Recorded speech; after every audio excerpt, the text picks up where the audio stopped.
Que me da mucho gusto sostener el día de hoy con Jimena Echenique, doctora en Economía, profesora investigadora de la Facultad de Economía de la Universidad Nacional Autónoma de México. Les saludamos con mucho gusto, doctora Jimena Echenique, hoy que nos estará hablando acerca de las características sociodemográficas de las madres en México. Hola, muy buenos días, Osimo, muy buenos días a tu auditorio. Efectivamente, como es 10 de mayo, decidimos comentar el reporte que nos brindó el INEGI el pasado 7 de mayo en relación a las condiciones sociodemográficas de las madres en México, para centrar nuestro análisis en 4 ejes. El primero de ellos es la edad de maternidad en México como reflejo de una sociedad madura. El segundo son las condiciones laborales de las madres en México en términos de adquisición de salarios mínimos. El tercero es la distribución del gasto de los hogares donde existe donde existe una madre soltera. Y el cuatro, una reflexión de la problemática que enfrentan las madres en el contexto nacional y también internacional por algunos reportes al respecto de la UNICEF. Siendo así, comenzamos con el primer tema. Sí, Si me adelante, gustas. adelante, doctora. Muy bien, muchas gracias. Pues el 7 de mayo del 2024, el INEGI nos informó que 38.5 millones de mujeres de 15 años y más en el 2023 fueron reportadas como tener hijos, o sea, madres, ser madres, y esto implica que el 62% de las mujeres de 15 años y más son madres. El 62% de la población de 15 años y más son madres. En la imagen 1 podemos observar la composición por grupos de edad de las madres, y destaca que se concentran entre los 40 y 59 años, de tal manera que entre 15 y 19 años, el 6% de las mujeres son madres, entre 20 y 29 años, el 44.9%, de 30 a 39 años, el 80.2%, y de 40 a 49 años, casi el 90% de este rango de edad son madres, y del 50 a 59 años, el 91.7%. En este sentido, se refleja una sociedad madura en términos de maternidad.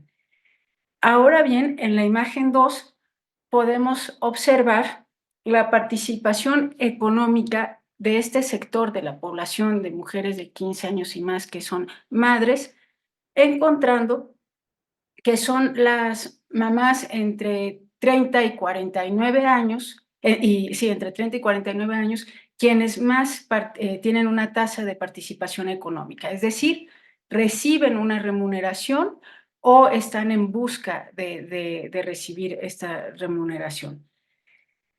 Justamente siendo los sectores de mayor edad donde ya no están más que la mitad de la población con una tasa económicamente activa, ¿no? Que en este sentido, pues son madres que están incorporadas en el mercado laboral, y justamente en la imagen 3 observamos en qué condiciones están incorporadas al mercado laboral. Encontramos que las madres ocupadas están concentradas en trabajadoras subordinadas y remuneradas, el 64%, seguido por las que trabajan por cuenta propia, que son el 27%, que no reciben pago por su trabajo es el 5%, y que son empleadoras 4%. Esta característica de no recibir pago por su trabajo, este rubro, es una variable que ha venido creciendo y se ha reportado. ¿Y qué significa para el INEGI que no reciben pago por su trabajo? Significa que trabajan en negocios familiares o son prestadoras de servicio social, becarios o participantes de programas de empleo. Eso se refiere con trabajadoras que no reciben un pago. Entonces, tenemos madres maduras que son un sostén importante familiar, sino es que entre 30 y 49 años, muy significativo su aportación económica en el hogar, y esta participación económica en el hogar es por una actividad salarial. En la imagen 4 vemos las madres por número de hijos o hijas según nivel de ingresos. Y lo que nos interesa destacar es que las madres que tienen un mayor número de hijos son las que reciben apenas un salario mínimo. Entonces, tenemos que el 68.1% de las mamás que tienen 6 hijos o más reciben hasta un salario mínimo. El 51.3% de las mamás que tienen entre 3 y 5 hijos reciben hasta un salario mínimo. Casi el 40% de las mamás que tienen 1 a 2 hijos recibe hasta un salario mínimo, y el 46.7% del total recibe un salario mínimo. Es decir, la mayor parte de las madres con hijos recibe hasta un salario mínimo. De 1 a 2 salarios mínimos ya va creciendo. Por ejemplo, aquí la mayor participación de quienes reciben de 1 a 2 salarios mínimos es quienes tienen hasta 2 hijos. Más de 2 hasta 3 salarios mínimos, la diferencia es sumamente significativa, porque pasamos a solamente representar, por ejemplo, quienes tienen más de 6 hijos, solamente el 2.3% de las mamás reciben hasta 3 salarios mínimos. Y de 1 a 2 hijos, por ejemplo, casi el 10% de las mamás reciben hasta 3 salarios mínimos. Más de 3 salarios mínimos solamente es el 0.6% de quienes tienen 6 hijos. Es decir, las mamás que tienen más hijos son quienes menos salarios mínimos reciben, y el sector que más salarios mínimos recibe son los que tienen de 1 a 2 hijos. Esto tiene que ver, evidentemente, si decimos, bueno, ¿a qué se relaciona el salario con el nivel educativo? Dirán, ¿no? Y la productividad. En 2017, el INEGI reportó que el 41% de las madres de 15 años y más no cuenta con una educación básica terminada. Entonces, esto puede ser un factor que esté influyendo en que la percepción de las remuneraciones sea bajo para la mayor proporción de las madres. Entonces, esto es respecto a este rubro, ¿no? Ahora bien, un punto de referencia del gasto del ingreso, del ingreso de las madres lo establece el INEGI en su tabla, que son gastos trimestrales de los hogares donde reside al menos una madre soltera. En la imagen 5 podemos observar cómo las madres solteras distribuyen su gasto, ¿no? O sea, distribuyen su ingreso y por lo tanto ejercen su gasto, ¿no? Donde más se va el gasto es en alimentos, casi el 40% del ingreso se va en alimentos, seguido por el rubro de transporte, le sigue vivienda, después en gastos personales, educación y esparcimiento, lo que llaman labores o artículos de limpieza, luego cuidados de la salud 4%, vestido y calzado 3%, y el rubro que el INEGI reporta como transferencia de gastos. ¿Qué quiere decir transferencia de gastos? Es el gasto que realizan que no tiene que ver con el pago de algún impuesto. Entonces, esa es la distribución que presenta el INEGI. ¿Por qué nos interesa saberla? Porque cuando dicen, ¿por qué hay un control de la inflación y les interesa la inflación de la canasta básica? Pues es porque donde más se gasta los ingresos, el sector más vulnerable de la población, que en este caso serían las madres solteras. Y después nos interesa destacar este rubro de participaciones porque otro de los focos donde tiene que estar la política federal o del Estado es en el crédito a la vivienda. De tal manera que nos atrevemos a hacer una reflexión, ¿no? En la imagen 6 encontramos que, dado estos indicadores que hemos analizado, un segmento de políticas para las madres en México podría ser dar mayor facilidad al crédito a la vivienda, que se una con derechos laborales y esto integre una gestión autónoma de las madres. Porque algo que a mí me llamó la atención al leer los reportes anuales de varios años del INEGI respecto al Día de las Madres, es que ya no es una unidad familiar en el centro del análisis, ¿no? Sino son madres solteras que están bajo otras clasificaciones y otros rubros. Por lo tanto, fortalecer la gestión autónoma de las mamás implica darles independencia. Y esa independencia favorecerá una integración social, ¿no? Porque no diría una integración familiar, porque lo vuelvo a repetir, ya están las clasificaciones de otro modo, pero la gestión autónoma contribuye a una integración social eh, mejor, ¿no? Digamos. ¿Y por qué lo destaco? Porque en los derechos laborales, donde más hay una política incluso internacional, es en el derecho a la lactancia.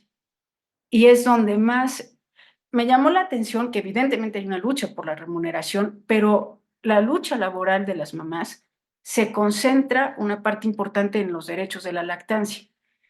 Y yo quisiera hacer una reflexión, ¿por qué este rechazo, no? A lactar en los espacios laborales. Y yo encontré un libro de Eugenio Dionisio, bueno, un artículo que dice el derecho subordinado a la moral en la obra El extranjero de Albert Camus. Es un libro que es coordinado por Aleida Hernández. Y aquí lo que dice realmente es, un hábito genera una costumbre y cuando es bien visto moralmente esa costumbre, entonces puede llegar a convertirse en un derecho. Y aquí mi reflexión es, no tiene que pasar por una costumbre bien vista, sino directamente tiene que ser un derecho. No nos tenemos que habituar, no nos tenemos que acostumbrar a ver a las mamás lactar. Simplemente es el derecho, o sea, respetar el derecho que tienen a la lactancia, más cuando la UNICEF tiene evidencias de que la leche materna es un insumo importante para la infancia. Y bueno, esto ya está establecido en el 2014 en el artículo 28 de la Ley Federal de los Trabajadores al Servicio del Estado, justamente les da el derecho, y hasta establece tiempos, de la lactancia. Así es, doctora, pues se trata de un tema muy importante porque muchas madres trabajadoras son invisibilizadas no solamente con respecto del trabajo que hacen, que no es reconocido, sino además ni siquiera es remunerado. Quería preguntarle si hay algo que se pueda observar ya en estas estadísticas con respecto a el impulso que se le ha buscado dar a que se les reconozcan el trabajo de las personas del hogar, las personas que incluso pues pueden ahora solicitar y deberían de obtener de sus patrones que trabajan, decíamos, en el hogar, estas mujeres en su mayoría, pues derechos como un salario digno, como también pues los demás derechos que otorga las propias leyes mexicanas, como vacaciones, como también pues derecho al reparto de utilidades, a días de descanso plenamente o claramente establecidos, etcétera. ¿Hay algo que se pueda reflejar de esa política que además está ya en las leyes mexicanas? ¿Hay algo que ya se pueda reflejar con respecto de lo que nos está presentando el INEGI? Sí, porque el INEGI lo que está manejando son las encuestas, entonces, cuando uno se va a las notas metodológicas, cuando les preguntan por qué no trabaja y dice, estoy al cuidado del hogar, ¿no? Por ejemplo, no tengo quien se quede con mis hijos. Entonces, la siguiente pregunta es, pero sus condiciones, tiene acceso a una buena alimentación, etcétera, y están cubiertas. Entonces, ahorita es en términos de la ¿no? Y el reporte que tiene el INEGI, es por cuestionarios de las condiciones en las que están las madres, y yo diría, eso, entonces se ve reflejado en que ya hay un reporte de sus condiciones, aun cuando no están recibiendo una remuneración, ¿no? Sí se está observando si tienen acceso a los servicios básicos, si tienen acceso a la alimentación, si tienen días de recreación, ¿no? Dentro de sus labores del hogar. Eso es donde se refleja. Y donde más también encontré que se refleja es una política de Estado que ya tiene créditos justamente a este sector de la población, o sea, ya son créditos dirigidos, y eso es lo que yo pude observar. Pues, doctora, se trata, decíamos, de un tema muy importante. Señalar que el día de hoy, como todos los 10 de mayo, pues se reconoce en términos generales a las madres de este país, a las mamás, a las abuelitas, se les festeja, se hacen comidas en su honor y otro tipo de homenajes. Sin embargo, pues a lo largo del año, muchas veces no se ve reflejado, ya no digamos el reconocimiento, sino incluso pues la remuneración que tendrían que tener por tan arduo trabajo. Decíamos que pues muchas veces queda sin pago. ¿Algún comentario final de conclusiones que nos quiera hacer, doctora? Pues, en conclusión, lo que se refleja en las condiciones laborales de las madres es la necesaria participación del Estado, tanto para el apoyo económico. Y, una variable muy importante, lo de la inclusión financiera, ¿no? Porque hay esta política de que las mamás comiencen a emprender, pero en realidad no se puede hacer esta política sin la participación del Estado, porque lo hemos comentado muchas veces, ¿no? O sea, el mercado no va a encontrar una renta, un rendimiento de este tipo de apoyos, pero no se trata de encontrar una renta, se trata de maximizar el bienestar social, y ya es necesario el apoyo del Estado y la creación de programas eh, para apoyo a las madres.